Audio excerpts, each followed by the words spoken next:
திருவாரூர் மாவட்டம் நன்னிலம் பகுதியில் புதிதாக கட்டப்பட்டுள்ள பேருந்து நிலையத்தில் பயணிகள் நிற்பதற்கு இடமில்லாத நிலை ஏற்பட்டுள்ளது. இதனால் பயணிகள் அமரும் வகையில் இருக்கைகள் மற்றும் நிழல் தரும் கூரை அமைத்து தர வேண்டும் என்று விடிய அரசிற்கு பொதுமக்கள் கோரிக்கை வைத்துள்ளனர்.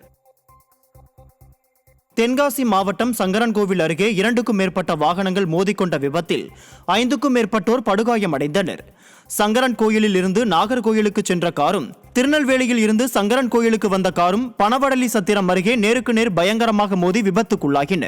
மேலும் பக்கவாட்டில் சென்ற இருசக்கர வாகனம் மற்றும் ஆட்டோ மீது மோதியது. இந்த விபத்தில் கார்களில் பயணித்த 5 பேர், பைக் மற்றும் ஆட்டோவில் பயணித்த 3 என 8 பேர் காயமடைந்து சங்கரன் கோவில் மருத்துவமனையில் அனுமதிக்கப்பட்டனர்.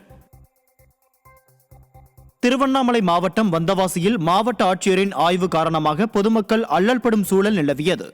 காந்தி சாலையில் உள்ள கடைகள், ஹோட்டல்களில் மாவட்ட ஆட்சியர் பாஸ்கர பாண்டியன் ஆய்வு மேற்கொண்டார்.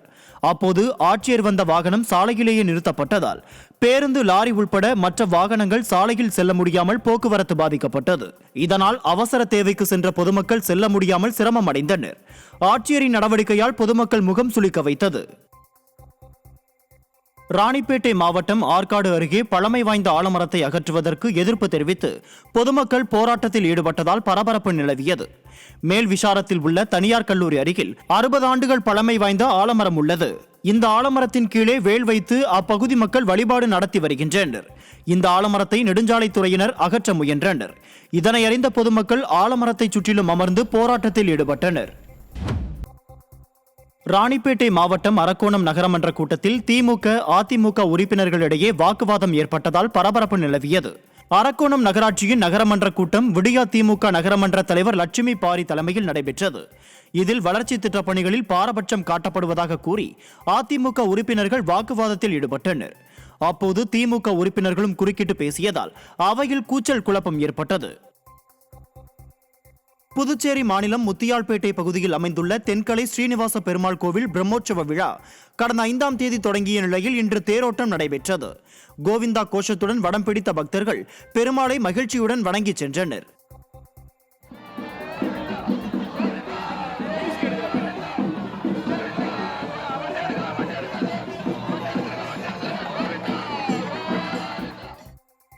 திருப்பூர் மாவட்டம் உடுமலைப்பேட்டை பகுதிகளில் வாகனங்கள் மூலம் விற்பனையாகும் தென்னங்குருத்தினை பொதுமக்கள் ஆர்வமுடன் வாங்கி சென்றனர்.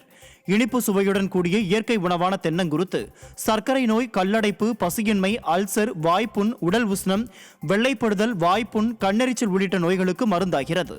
இதனால் பொதுமக்கள் தென்னங்குருத்தினை ஆர்வமுடன் வாங்கி சென்று உண்டு மகிழ்ந்தனர். நீலகிரி மாவட்டம் ஈலாடா அரசு மேல்நிலைப் பள்ளியில் 11ஆம் வகுப்பு படிக்கும் 5 மாணவர்கள் ஆசிரியர்கள் அறையில் இருந்த சத்து மாத்திரையை அதிக அளவில் உட்கொண்டதால் வயிற்று உபாதை ஏற்பட்டு மருத்துவமனையில் அனுமதிக்கப்பட்டுள்ளனர். இதுகுறித்து கோத்தகிரி காவல்துறையினர் விசாரணை மேற்கொண்டு வருகின்றனர்.